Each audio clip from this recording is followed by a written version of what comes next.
His corporate excellence highlights exemplary business practices, good governance, positive labor standards, sensitivity to the environment. This generous gesture would be in the finest tradition of good corporate citizenship. It would show compassion to a highly visible group of very elderly people whose lives have been very hard.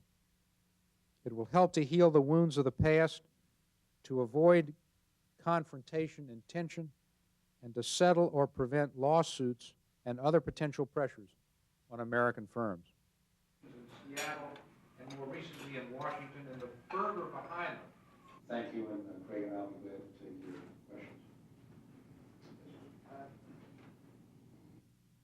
According to a 1943 document, some 50 U.S. companies, major U.S. companies, which had their subsidiaries nationalized during the war. There may be even more than that. These were just the major ones. And many of our major U.S. companies today were in that posture. Their assets were nationalized, and then those assets were used to employ, in the most brutal way, forced enslaved laborers. And then after the war, those assets, as part of the restitution effort from Germany, were returned to the American parents.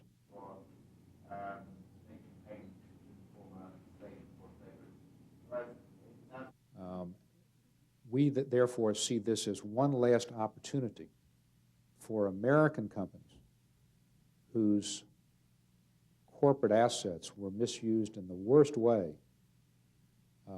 sometimes with their name attached because of the Nazi state using that, to make one last moral gesture before the world's attention turns away from these events and before all the surviving workers have passed away.